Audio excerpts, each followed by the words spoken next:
In darkness, the goddess flips a coin. 8 threads she weaves to conjoin. Bound by passions they need to sate, these shall form a twist of fate.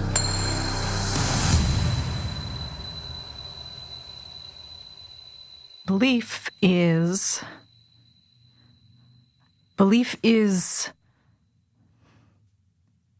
I don't know if I know exactly what belief is, but what it offers is the only half-cracked window in a dark house. Belief is a crutch. It is the thing that people with faith lean on when they don't have facts and reality to rely on. Belief is less powerful than what is real, because reality can change things. Belief used to feel like standing on a rock in the eye of a storm, but it doesn't so much anymore. These days it feels like floating in a starry abyss, grabbing at whatever comes my way. A coin flips, spinning and echoing in the darkness. The possibilities of what lie on either side of this metallic object resonate throughout the weave of possibility. The hooded and robed goddess, Tempest, hears this sound echo as her hair moves and flows with a life of its own, each strand connected to an individual that walks upon the many and varied planes of existence that make up the worlds. Tempest is particularly focused on a singular city in the prime material plane, Wolfgard. She follows each strand and sees where it connects. The strongest, the one that she is most interested in, is connected to Sazey, who has revealed that her true name is Lilith. Sazey came without friends, without a plan, into the heart of Wolfgard to confront Callista, to find her daughter. And it is here where we come back, as Sazey has reconnected with Tiny once more, through another twist of fate. Sazey, Lilith, has reached out, and Tiny now knows that she is her true mother. But still, the seeds play in Lilith's mind at the revelations of what Callista told her. Delilah was a sorrow sworn. Delilah orchestrated Tiny somehow, some way. And all of this weighs down on Sazey as Tempest reaches out a hand and flows down that strand, and we feel the storm grow around us, the thunder rumbling, the lightning cracking, and we find ourselves connected to that very weave as it slides into Sazey at the same time as the blade of midnight, wielded by Baron, slams down into Sazey's back, severing her spine and sending arcs of pain all throughout Sazey, all throughout Lilith. This is where our finale begins. The blade of midnight pierces through your flesh, Lilith. As it does so, you scream out as all of your nerves are lit afire. The dark, necrotic flames of this sword piercing through to your very soul, and you can feel the strength of Baron who is wielding it. And you look over and you see Tiny screaming out towards you. No, please, no, Mom, please, no, don't, Mom. The sound is all echoing like you are underwater now as the fire of that pain bursts inside of you. Still, as Tiny goes to move forward, there is a flare from the ritual circle underneath her, and she is unable to move. She finds herself pinned to the very stones that she stands upon, and the lightning booms down and slams into the rods that are astride the anvil itself, and there is just a sickening blue glow that slams throughout, lighting all of this. You can see in the far distance the flotilla and the rising form of Odiel as Zades, this water, wind, and red lightning serpent that is emerging as a gargantuan creature in the ocean, in the bay near Wolfgard. As we begin, Sazey, you are going to take 35 points of damage as Baron's blade slams down into you, and I need you to make a wisdom saving throw for me. 21.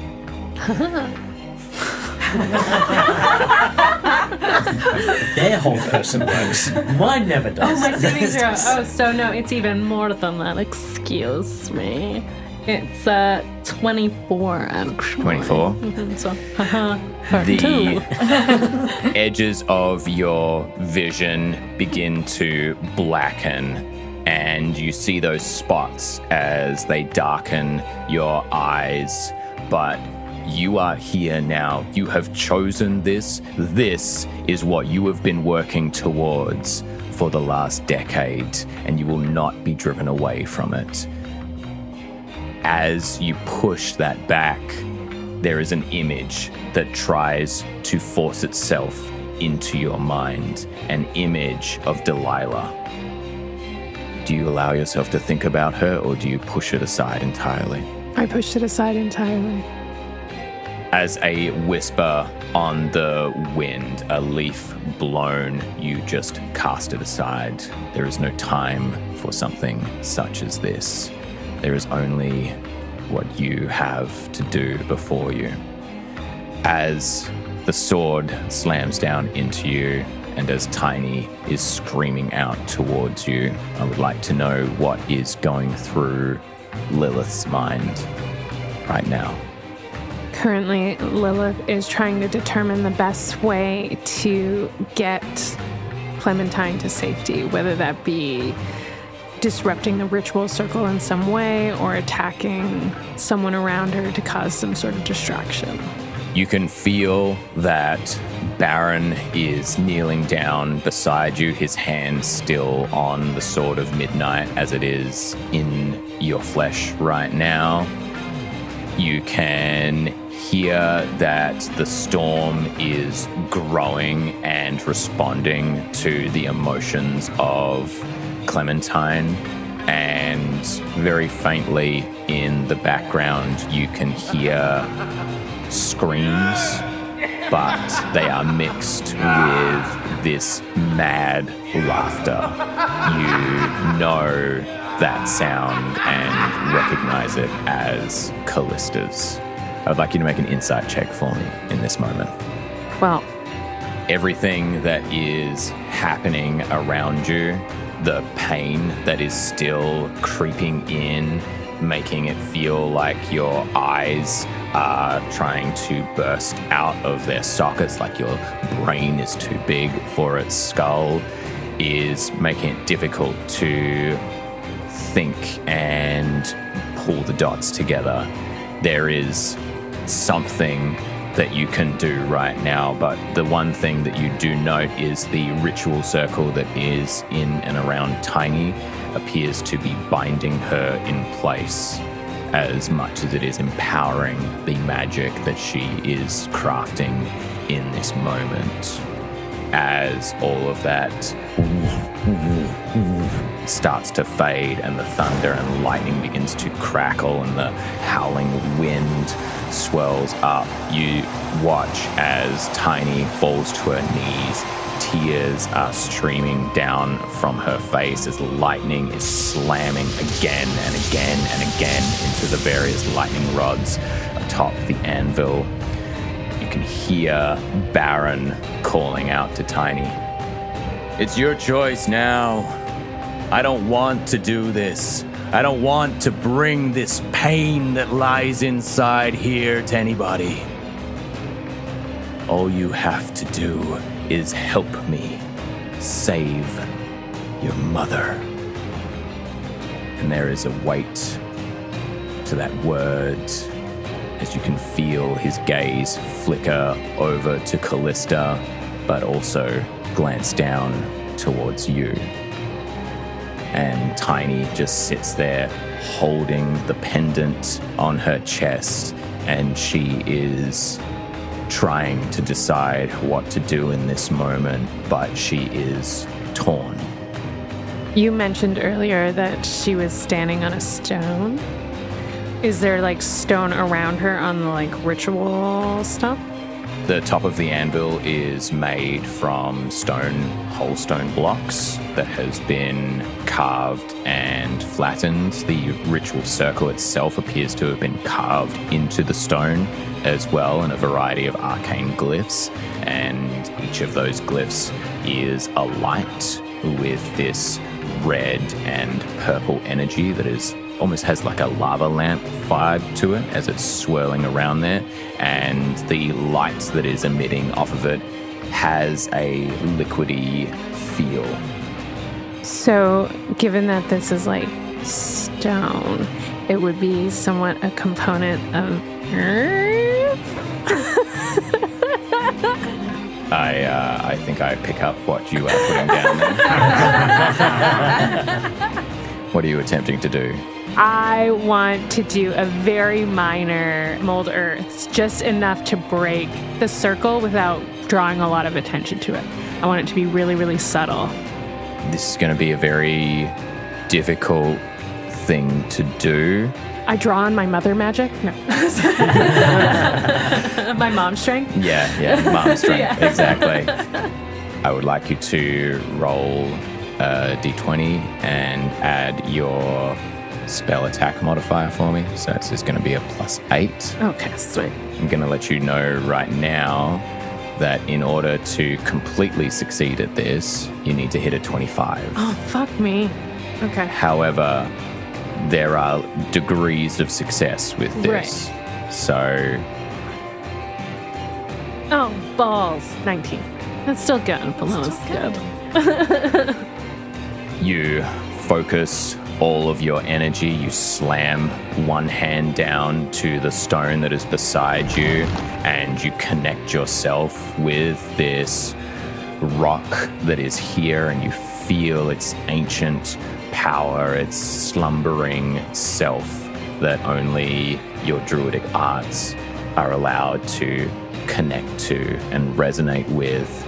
And you can still feel that pain. You're trying to push through it as best you can, but with Baron's hand clenched on the sword, it is difficult to work your way through that. And even though you cast it aside, you can still feel in your subconscious this pressure of and this presence of Delilah trying to reach out towards you. Don't hate me, whatever you do, please. Please, there was a reason for it. I had to do it. Don't hate me, just forgive me. Forgive me. However, you are able to connect with this rock of the top of the anvil, and you can feel all of it that has been carved in and around the ritual circle of Tiny. And with a 19, I'll say that there is a minuscule little crack that you found, and it's taking everything you have to know and remember exactly where it is. But you have found it, and now that you have, you know that given enough time, you will be able to slowly jiggle it loose. Noted. That tiny crack in this runic circle flows as we flow past it with the magic that is encircling Tiny. We watch as she kneels down and then raises her gaze so she is looking up to the heavens and the eye of the storm above her. The red and purple light is coruscating across her face, and we can see all of the grief and the pain that lies within this small individual who's been given the weight of responsibility in this moment. And as that storm grows above her and continues to build, the clouds blackening and darkening, we are brought back down as the waters rush up and circle around, the spray from them creating these massive fins that are crackling with red lightning scales on the back of Odiel Xanaderis comes Zades, the raging storm of the Storm Singers. This gargantuan sea serpent beast opens up its mighty maw, and this flickering tongue of lightning comes out and tastes the very air around it. Whilst there is an individual that is behind this avatar, no longer are they fully in control. Instead, they are merely a conduit for the very tempest that they have tapped into. An almighty roar comes out from the sea serpent, and as it does so, the red lightning crackles out, and every ship in the flotilla, you can watch as lightning bursts forth from their figureheads once more and slams into the clouds up above, and the lightning crackling all around them. It travels in a wave, not only in the clouds, but also in the very waves themselves.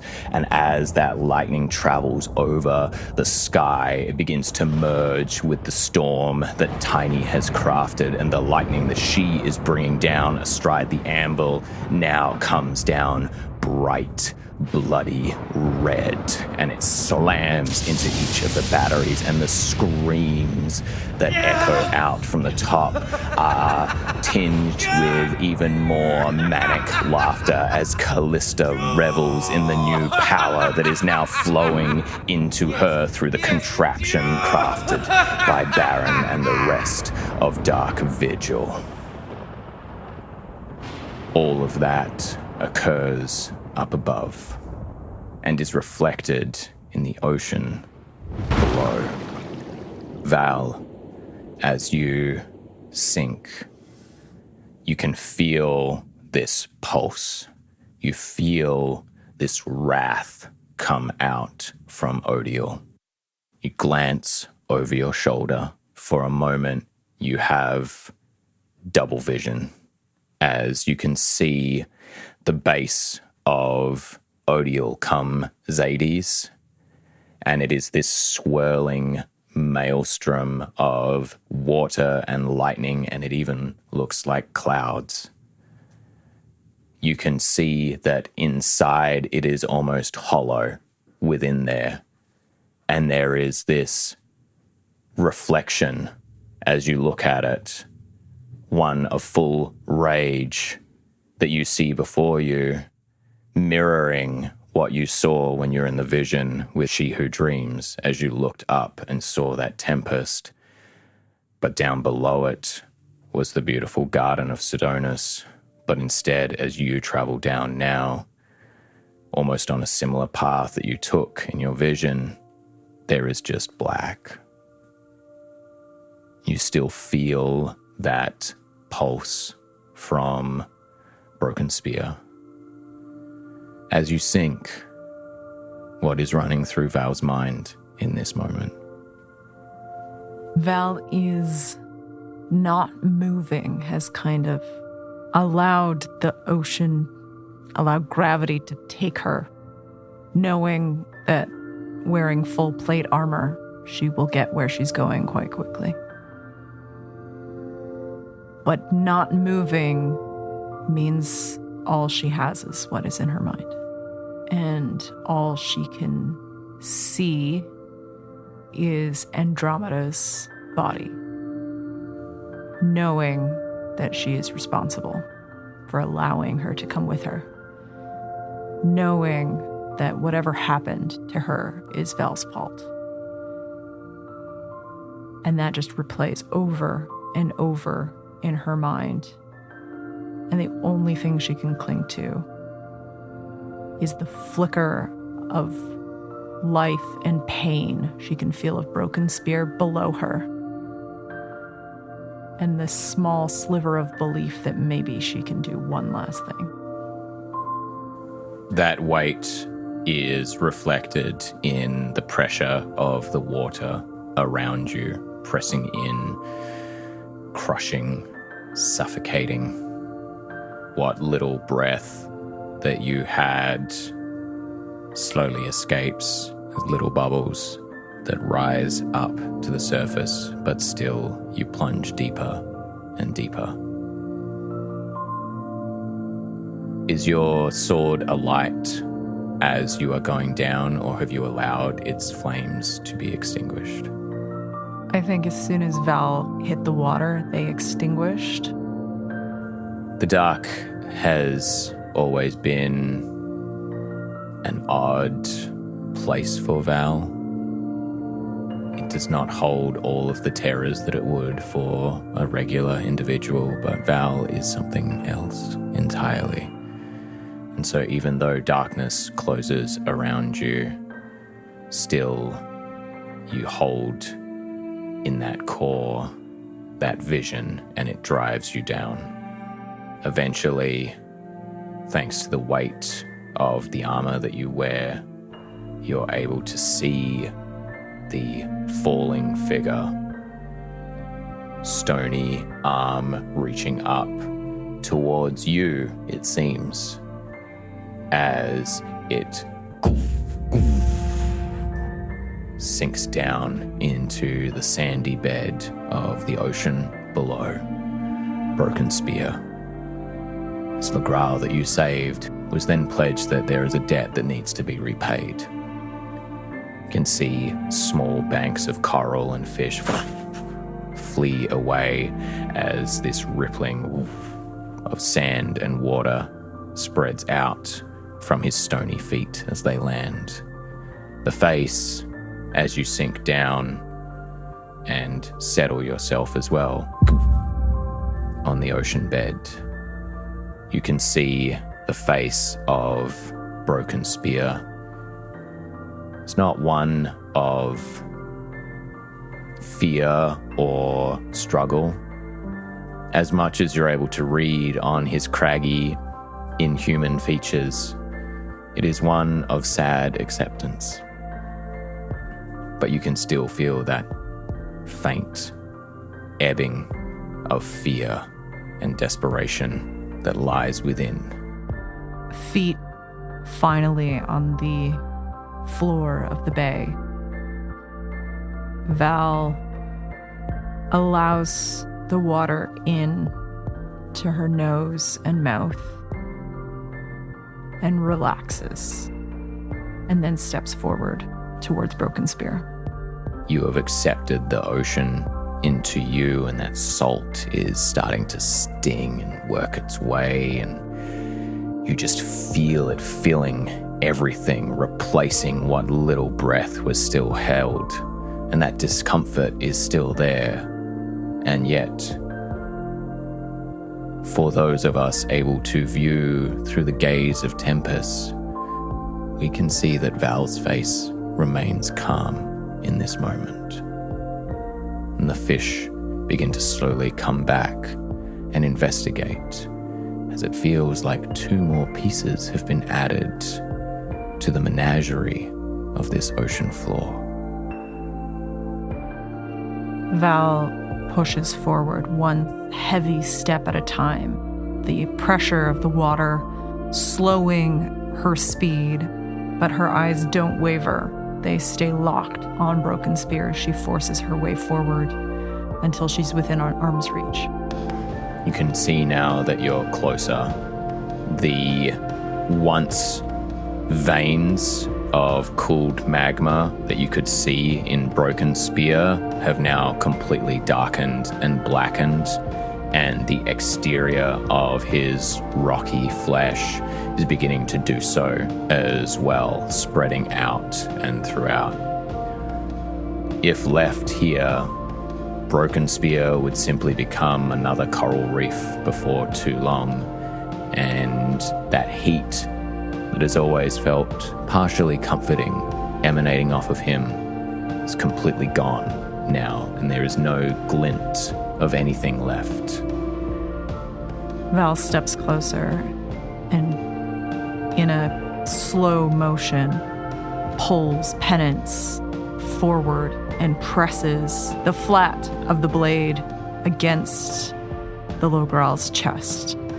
She holds it there and stares at him for a long moment. And then she accepts the war that has been inside of her and allows the flame to take over. It begins at the clasp on Val's ear. This phoenix of gold clutching a ruby in its claw. The ruby flares with bright inner fire, and as it does so, it spreads out and across Val, down into her form, like fiery red veins with threads of black all throughout them. Light bursts forth from her. Heat begins to simmer and boil. The fish that are around try and flee, but some of them are burnt and steamed as this wave of heat comes forth from Val. In this, as this power you accept, what is the change that happens to Val's eyes in this moment? Since the visions given by She Who Dreams, Val has been struggling with this presence that wanted in, this sense of something greater that was pushing and pulling and scrabbling at her. And in this moment, with Andromeda's bloody face in her mind and Broken Spear's heavy, lifeless body under her hands, she lets go, accepts that presence into her, allows the fire to rage, to burn, and her eyes go from brown to red. As that brown fades to red and this heat begins to flow into Broken Spear, and we are pulled away, a voice echoes inside of Val's mind. Good, daughter. You're starting to believe at long, long last. Like I always knew you would.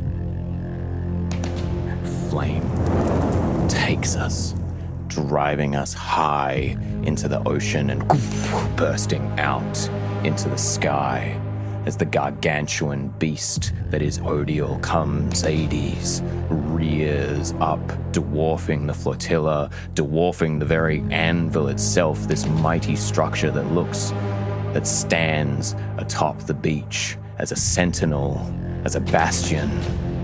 And upon the back of the sapphire-scaled dragon Skyfire, we come back to Gret, Rusco, Andromeda, and Iko as they flee this wave of destruction that is coming forth. The red lightning is beginning to crackle down, and you watch from astride the dragon as the lightning goes through the ocean, and as it does so, it picks up upon the waves that are there, forming into figures that are riding the very waves themselves, becoming miniature avatars of Zadies that are now swarming towards like a unthinking horde to smash themselves upon the walls of the Crucible, the exterior section of Wolfguard. This city has never faced a storm quite like this, but this city has never faced it with heroes like you either. So like I said, I'm done. Gret, this is not the time. Look, whatever's happening up there, I think is the key to this. They were waiting for a signal from that. We need to get up there, and I have a sneaking suspicion Sazey and Tiny are going to be there as well. You really think that what's connected on top of the anvil is the same thing that's drawing the power into Zadies here? I don't know. They were waiting for a signal. They were waiting to coordinate with this. We need to get more people together. We can't deal with this one by ourselves. We need to find anyone we can. We need Sazey. We need Sazey. We need Fennec. We need anyone we can. I don't know. They've left. They were in the city. I have a feeling they're heading there as well. Skyfire, what's going on? What do you see? What do you sense in this world? What is happening here? You feel that presence of Skyfire as her mind makes itself known to all of yours through her telepathy. You feel the dragon bank and swoop and swerve, getting an aerial view of what is occurring underneath her. As she is doing so, you see concussive bursts of lightning, red and bloody, slam down continually into the top of the anvil with supernatural frequency. I have to admit, I think Rusco might be right. There's something else that's at play here. If Dark Vigil is here, if there's some kind of plan or ploy that Baron is enacting, then quite possibly we're gonna find him right there where all that shit's going down. Baron and Callista are gonna be at the center of it. They're the key to this. Fine. I will admit that things look bad, and if we don't do something, we're all probably gonna die. So sure, let's make it to the top of the anvil. Andromeda, how are you feeling? Oh man, does any of you guys have like a protein shake? I feel really super like fucked up. Yeah, Rusco will rummage through his bag and healing potion. Here, try this. Oh my god, thank you so much. Aiko, take care of her. Sure. Hey, Gret, What? we didn't leave you, buddy. I'm still here. We were here with you in the Onyxium Spire. Feels right that we're here with you now. And Gret's heart melts just that way. Please take a bardic inspiration from Aiko. And have a D8 that you can use. 2d4 plus 2, I believe, my were the gosh. potions that I was given. Yep, 2d4 plus 2. Aiko is also going to play a little tune, use his last 3rd level spell to cast Cure Wounds on Andromeda again.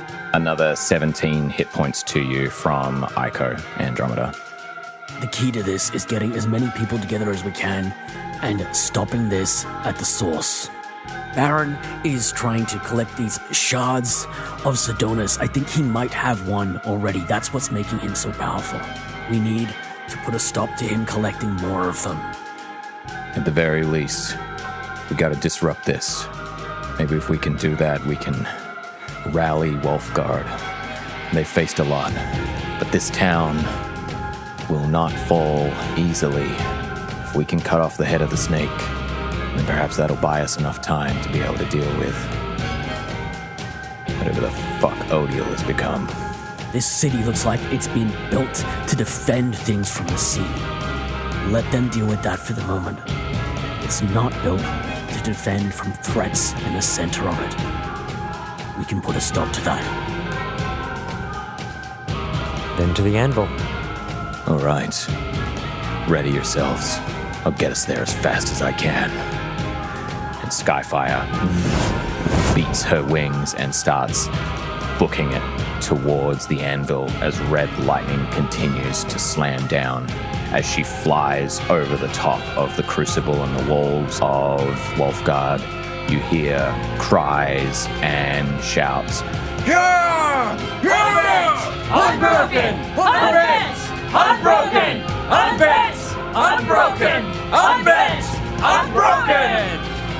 Despite everything that's here, the fact that the mighty Skyfire herself is within Wolfguard is bringing hope to these people, and it is allowing them to face this onslaught of unspeakable carnage with strength and determination.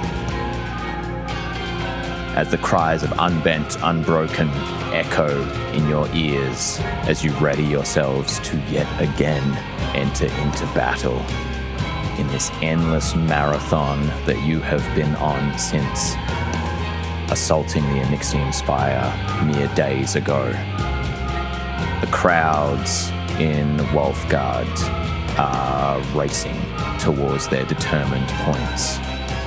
Just as Rusco said, this is a city that has survived the storm for years upon years. And witnessing all of it from the ground level, Fennec, you get some odd looks. People watch you running away from the front lines, but they can only assume that you are racing towards where you need to be, because that's what everyone does in this city when the storm strikes and when lightning hits twice. Fennec, as you follow that thread from Wayfinder racing towards Sazey, what's running through your mind?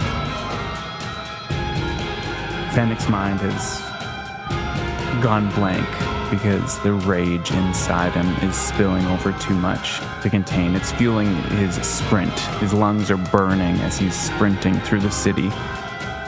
The lightning markings that are usually only apparent when he's using his innate ability to fly for short periods of time, that almost glows under the surface of his skin, those yellow lightning marks. He's so determined that it's like his mind has turned off as he runs toward the anvil. As you race and that yellow glow is cracking underneath your skin, we follow Fennec through the streets, and as each concussive blast of red lightning strikes, you watch as cries of surprise, and for the first time you hear wavering in the voices and cries of unbent, unbroken, as all of the globes that have been providing a nice, soft blue electrical hue throughout Wolfguard begin to seep in with this bloody red, as that energy is now beginning to take over Wolfguard that was once this bastion of calming blue is now resonating the very red of the storm that Zades is bringing down to break it. Is there anything else other than the locate creature that Fennec is doing to try and hasten his progress towards the anvil? He's saving his abilities. You crest a ridge and you can see that the anvil is just before you, and you watch as that red lightning slams down again and again up top. You are getting closer and closer. You can feel those threads, that singular thread of chaos that is pulling you here, driving you. In the back of your mind, you hear that rumbling once more. That thunder that only you seem to be able to hear. As Fennec is swept up by the crowd, the heavy cloak that he is wearing pushes across, and we find ourselves in a place completely different. A place that is devoid of conflict. A place of laughter. No, I can't. Watch. Kynden still in her butterfly form with this green butterfly flitting around beside her, pops out this little humanoid arm where one of the legs should be, has her thumb in like a thumbs up pose, puts it to her mouth and starts blowing and blowing and blowing, and she gets bigger and bigger and bigger and starts rising up and up and up, and then poof, turns into this most beautiful white fluffy cloud that is glowing with promise. And you can just see the features of her tiny halfling face bobbling about within it as she embodies this fluffy thing. The small green butterfly. Oh, you want to play it like that, eh? All right. And it flutters up and it streaks forward, and as it does so, the wisps of it begin to fall away, and then they shift and move and turn into green lightning that is now crackling all around you. You look down upon this majestical, almost fae-like forest that is underneath you. We are the storm!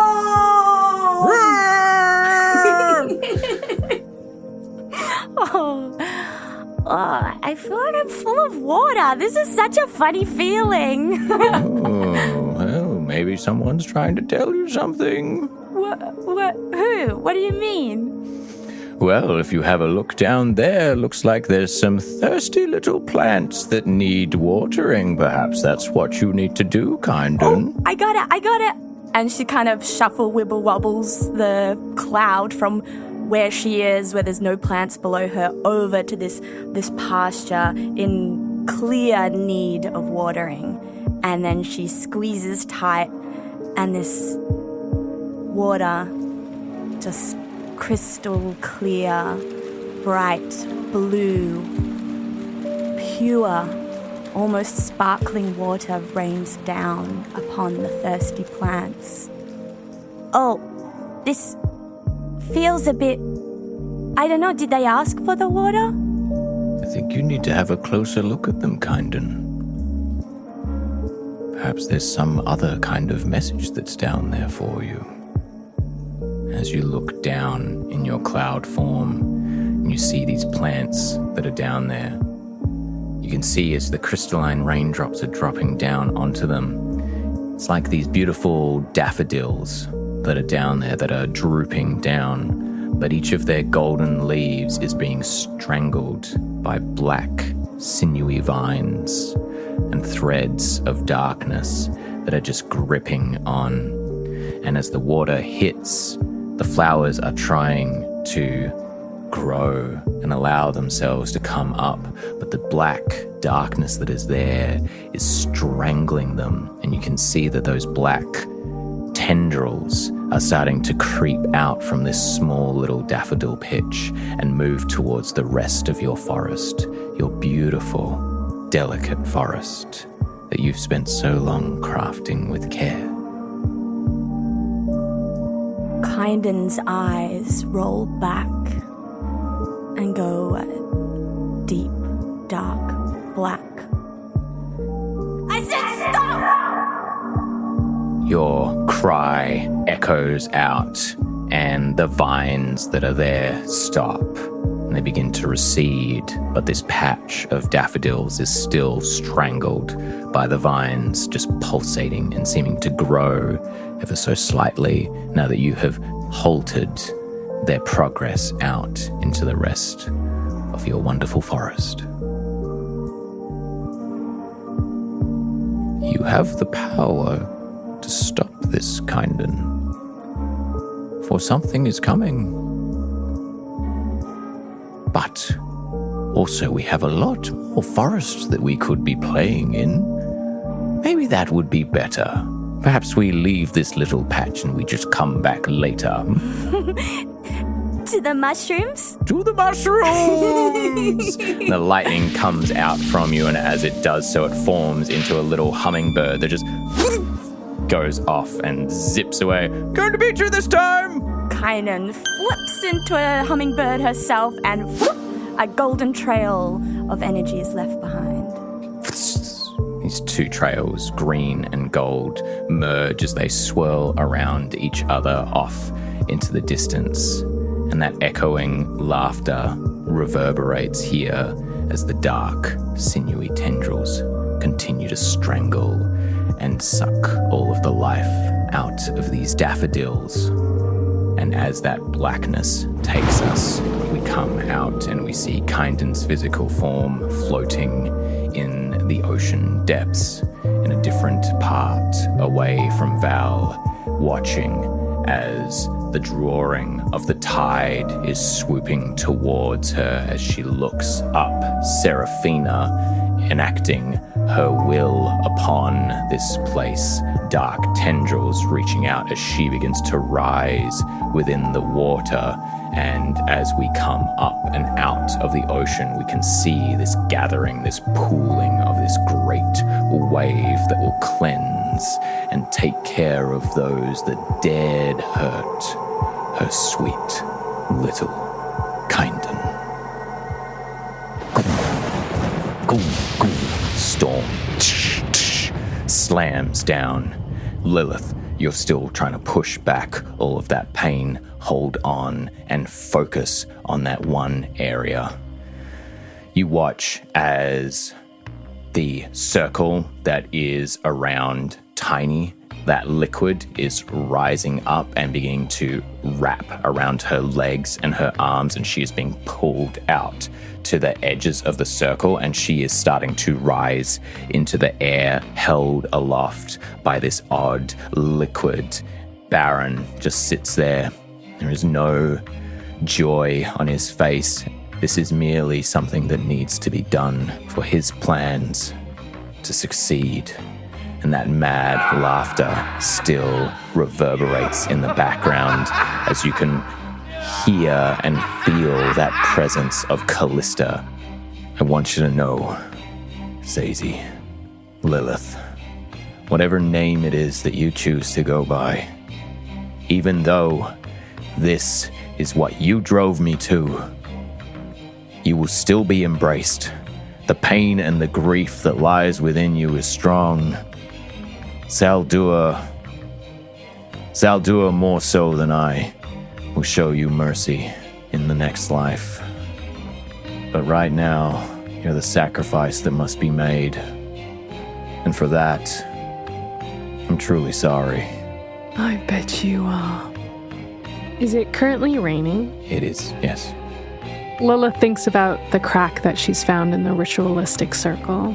She uses every bit of her concentration and thinks about the water falling from the sky on top of the crack, and uses Shape of Water to fill the crack and turn to ice and expand. Because as we know, that's what happens when ice. Science fact. Science. Science magic, right? Science magic. That Can't DM argue with look. science magic. I know. That DM look. Fuck, bitch. Sitting in her space, watching this strand, knowing that without her aid, something truly terrible could happen. The goddess of fate stares down at Lilith. This individual that has been torn asunder by grief, but still has risen up and decided to pursue what she desires. She flips her coin for Lilith. You focus in on this water. You let those words of Baron fade. You retain eye contact with him so that he does not know what it is that you plan. You drive your will into the water that is dropping down, already crystallizing by the cold that is in the air in and around 12th Guard. You feel that little crack, that sliver of your consciousness that is holding onto it with everything that you have, and you feel that water beginning to fill and grow and expand. And for a brief moment, there is clarity in your mind as you hear the sound, ting, of a coin flipping. The pain fades away, and you are just one with everything that is around. The water, the wind, the lightning, and the rock. And even though that lightning is tinged with something dark and filled with rage, you can still feel at the heart of it that fire of life that is there. You drive all of it into that minuscule little crack, and that ice forms, begins to grow and expand. And you watch as Baron's gaze, his brows furrow as he looks over to the circle and then down at you. You see the rage and the flaring of purple flame that licks out. What have you done? No! No! The ice begins to burst out from the very rock itself. A spear that comes out and multiple shards that come forth from it as well. The rock of this anvil that has remained unbent and unbroken for decades. You have done what no storm singer could, Lilith. You have broken the anvil with your very might and will, and as it does so, this wash of bloody red and purple liquid bursts out and flies across the surface of the anvil and begins to drip down the windbreak at its head. Tiny, her small form floating and straining against this magic, drops down. And then she gets up, and as she does so, there is a moment of calm in and amongst the storm. But unfortunately, Zades, this avatar, this god of the Tempest, has arrived upon this plane, and his will is pushing through. So despite the fact that Tiny is here and is no longer able to control it, the storm now rages without her guiding hand. And you watch as the red lightning that is in the air begins to crack down in and around, but no longer atop the anvil. Baron pulls the sword of midnight from your back, flips it around, and then brings it up to strike down towards you. I knew I should not have stayed my hand. God damn you! She reacts with telekinetic shove. Ooh, great. Okay. Strength save from him, I believe. It's 16. You bring a hand up, telekinetically shoving him back, caught off surprise. Baron gets pushed back 5 feet away from you. You still can't feel your legs underneath you, but Baron has been pushed aside, and you can see Tiny is beginning to scream, "Mom! Mom!" And she's starting to move her way over towards you. As Baron shakes off the telekinetic shove and looks back, you can see that the laughter has stopped from Callista. The red lightning is just coming down, and there is a bursting of steam that is coming forth from the mechanisms that are there, obscuring Callista there. But the thing that reaches through your wonderful passive perception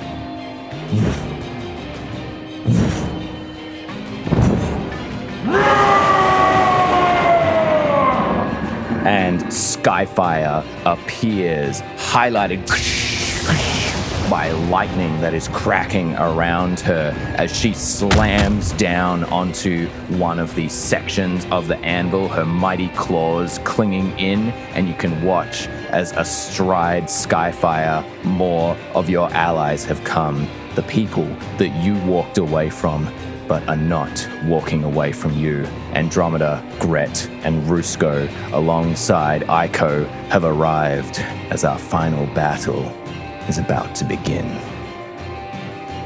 Fury and then this sad grief comes over as Baron looks at each of you, shrugs his shoulders, twirls the sword of midnight.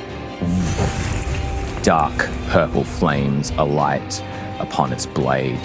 They move up his body, over his hands, and his chest and his form. And as that purple fire alights upon him, it burns away the dark cloak that he was wearing.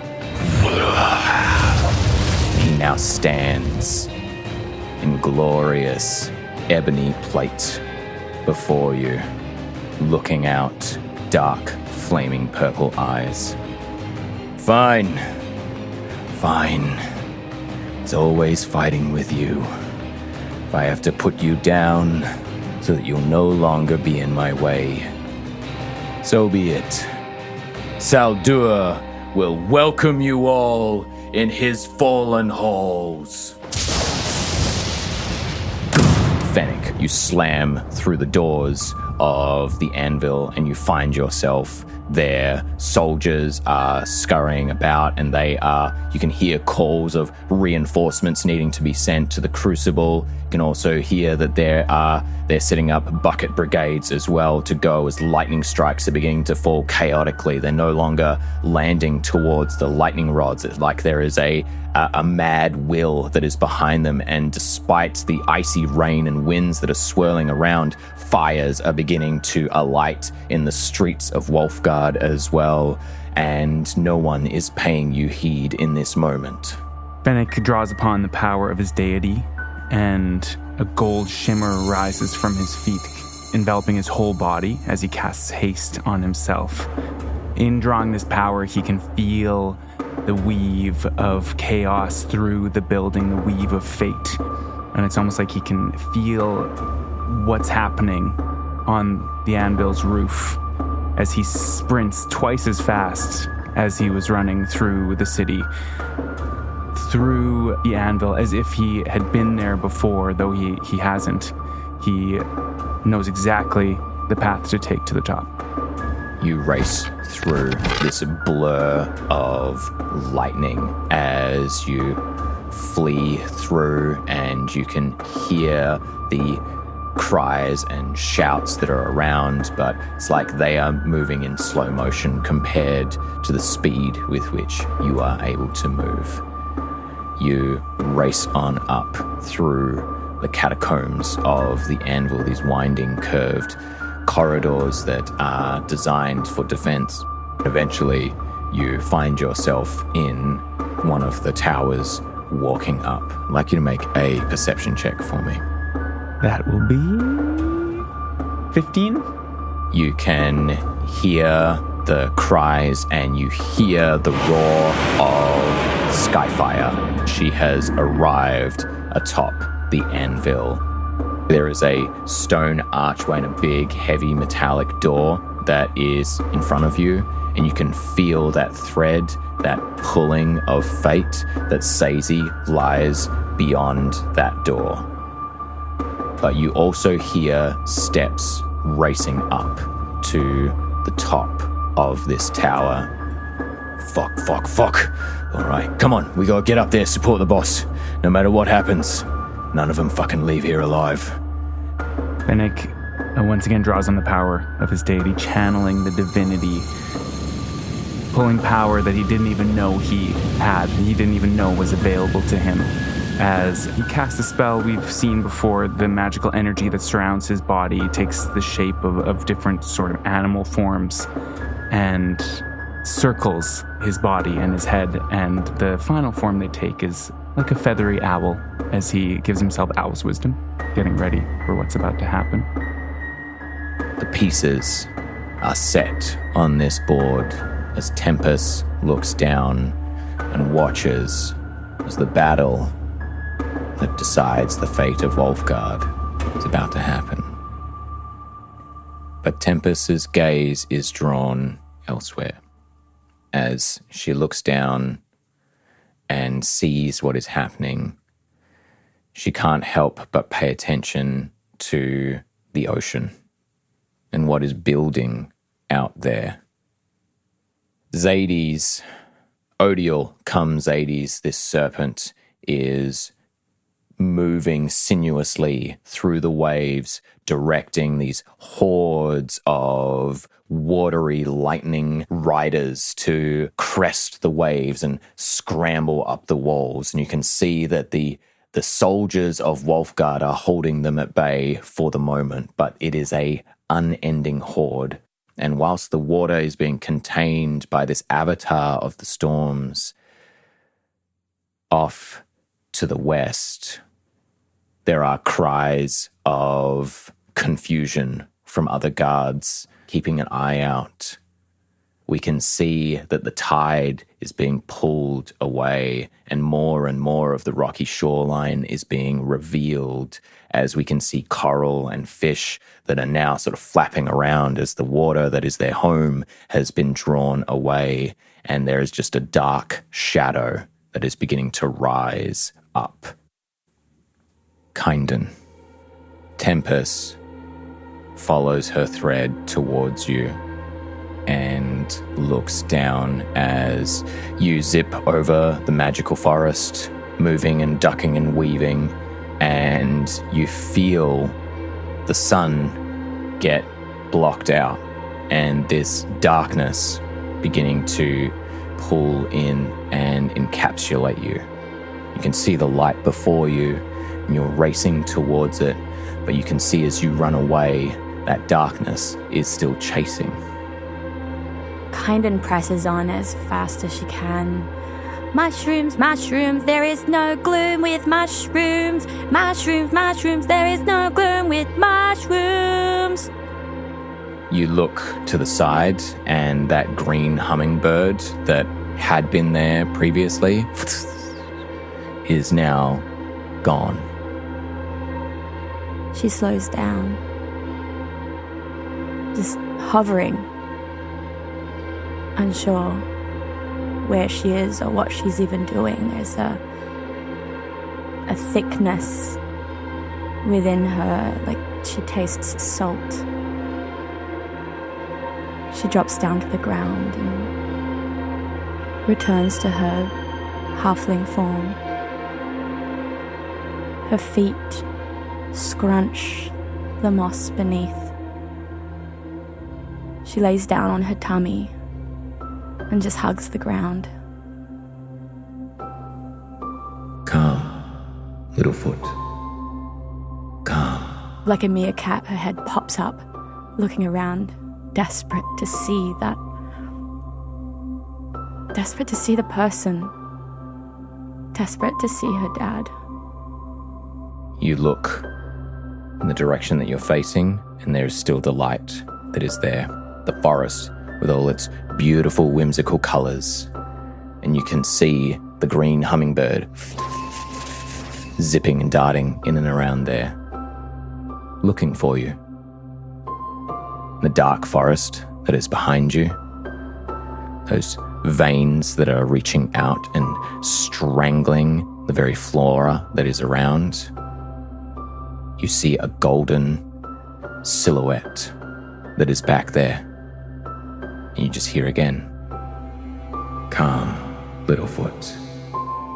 Calm. But I'm just one little rock. And one little rock can cause a landslide. One little rock can get stuck in your shoe and ruin your whole day. And one little rock can make all the difference, Littlefoot. I'm not like you, Dad. No, you're better. But why are people so mean? You just gotta let it roll off, Littlefoot. It's like water off a duck's back. But I'm angry. Yeah, I know. But you know what else you are? She shakes her tiny head. You're a Treacle. You're the best of us. I run away all the time. But you run towards. my little foot. But what if we just stayed here forever? Then you wouldn't be the light that shines in the darkness. I miss you, Dad. I'm always here with you, little foot. Always. Come on. Go start an avalanche. Kynden picks up a pebble beside her. The most benign, boring, unassuming pebble. She clasps it in her tiny, tiny hand and imbues it with magic. The black veins that were pulsing beneath her skin, where she holds the pebble, they recoil away. The light that infuses that pebble streams not only from Kynden, but from this silhouette, and you can feel that comforting presence of your father is now encapsulated in this small, unassuming pebble in your hand. And the darkness of the forest around you is pushed aside as Kynden Treacle begins walking back where she came from, where she flew away. Kynden Treacle, Littlefoot, is the light in the dark. That light fills the screen and takes on a very different hue, turning from bright white to dark red, flecked through with streaks of black.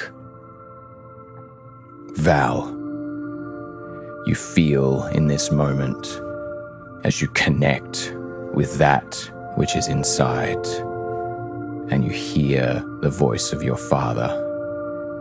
You're pressing that blade to Broken Spear. Val is trying to focus all of her energy, her sense of purpose, her belief in what is possible towards reviving Broken Spear. But at the edges, like small whispers, there's doubt, there's fear, there's guilt, there's unmet curiosities that she's trying to block out. She's trying to just focus on her task, on nothing else, nothing but the task, just as she's been trained, just the task. Focus on what is in front of you and pour everything that you can, everything that you are into your task. You are only your task. Those flames radiate out, and they begin to alight along the blade and all around Val. The water begins to smoke and bubble and hiss. You can feel somewhere that there is a drawing tug, and it's like there is a rip that is pulling some of this pressure away from you. And as these fears and doubts are trying to plague, there's just that voice, your voice, but it's also echoed by your father, saying the same words. Remember, you are a tool, Val. You must let it all go in order to achieve that which you want to achieve. You are my daughter. You will bear this burden because nobody else can. You are the one, Val. You. And as that voice echoes and that flame bursts forth from you, it ignites the very water that is around, and all of that fire begins to merge into Broken Spear, and you watch as that black that had encrusted along the outside of his skin begins to alight and glow, and the red of your fire is reflected in the garnets in his eyes as you watch your gaze mirrored in each other as the flames swirl and swirl and swirl around you and he takes in a breath, but it's all water, but it is fire and it is heat, and as it lives inside of him, he is shocked, looking at his hands once more and down at you and the blade that you hold at his chest. Child of passion, again, you bring forth your flame to save me. And he's moving his mouth, but there is a connection between you. These words are echoing in your mind, outside, all around, in your heart. Unlike the last time she spoke with the Legral in this way, unlike with She Who Dreams, where she pushed her out, she pushed her away, there is no wall anymore. Val is as clear of a vessel as she could ever make herself be. And so Broken Spear's voice and thoughts can just move straight in. Inside of her, he sees a small child, standing firm, staring back at him, pushing with all that she is to make a difference, to bring him back. That small child, red flames burning around, the ocean falls away. We just find ourselves in this landscape. We find ourselves here. Broken Spear is before you, but he no longer has the rocky skin, smooth blue-green, and in this place you can see these beautiful aquamarine eyes and this long flowing hair. What are you to be able to show one such as me a vision like this and to restore the flames that Utiix granted to me to have life eternal? The child version of Val is so small. Her adult self is over 6 feet, and this child is maybe 2. She has long, unruly black hair, reaching almost to her knees. And she wears this raggedy scrap of a tunic. No shoes, no jacket, but she does not appear to be cold. And when her little face turns up to look at Broken Spear, her eyes are flaming red, and her skin is the color of ash. And she looks at Broken Spear with wide, frightened eyes. I don't know.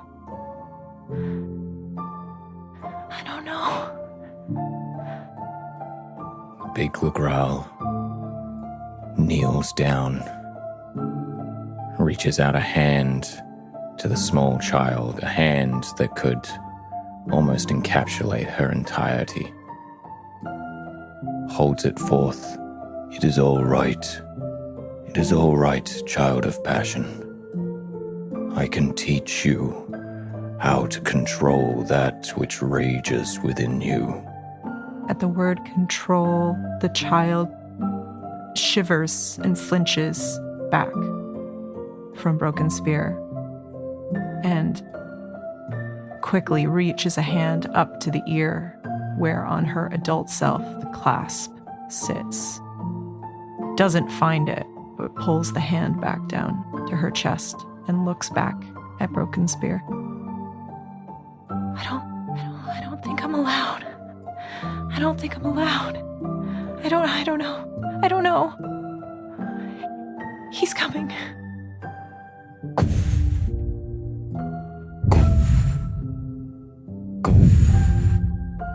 You need to go. You need to go. I don't understand why would such agonies be placed upon you. You have a gift. You have to go. I can pretend you weren't here. You need to go. You need to go. And he stands. Broken Spear stands, and he's looking around, still confused by what is happening, but the passion that is in your voice is resonating out. Very well. It's all right, child of passion. You and I, we will work through this.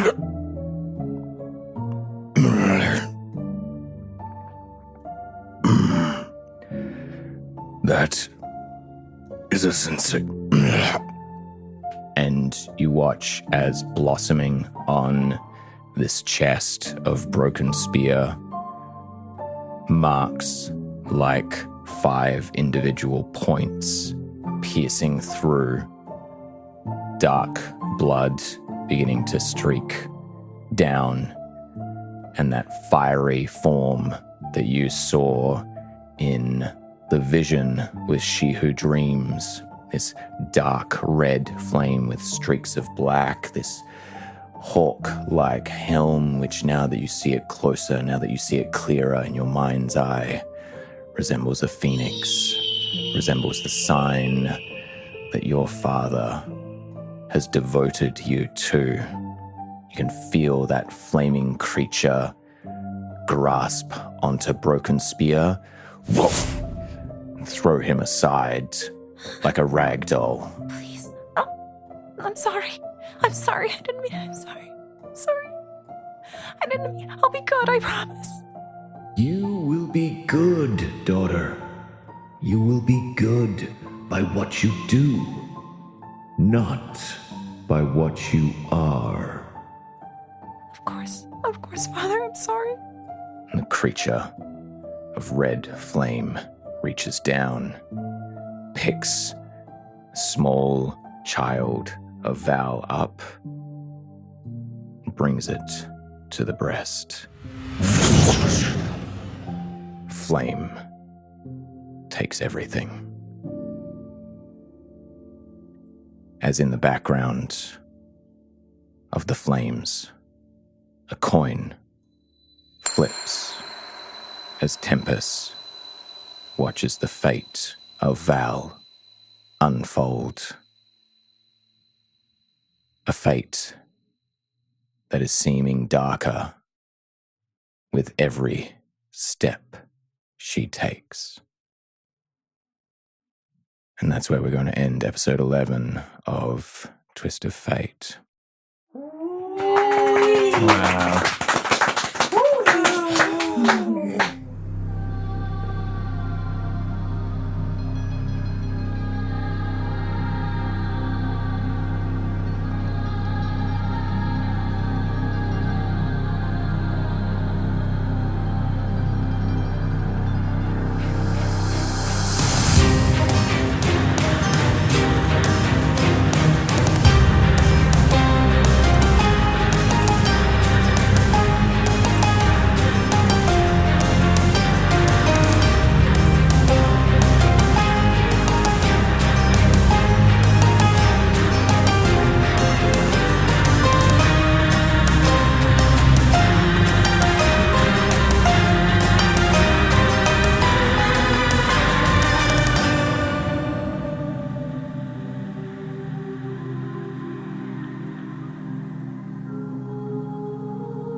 Twist of Fate is Lydia Campbell as Sazey Willowvale, Chelsey Styut as Val, Adam Klassen as Fennec Nazran, Melanie Ellyce as Kynden Treacle, Nikolai Witschl as Gret Vex, Ian Greenwell as Rusco Wanwa, Chelsey McPherson as Andromeda de la Phouka, and Braye as our narrator. With Adam Klassen as our composer, Braye and Melanie Ellyce as our editors, Callum Rudyk as our sound engineer, with mastering by Jordan Klassen, and Braye and Melanie Ellyce as our sound designers. You can find us on Instagram and YouTube at Twist of Fate Adventures, or follow our website, shows.acast.com/twist-of-fate. Links in the episode description. Be sure to like, subscribe, and follow us so that you don't miss out when our episodes drop. Your reviews are wonderful too. Those words and ratings help our story reach across the realm to find other adventurers seeking comfort through storytelling. Our next episode flies forth on the backs of dragons. Until then, from the bottom of our hearts, thank you. May you challenge destiny and shape your own twist of fate.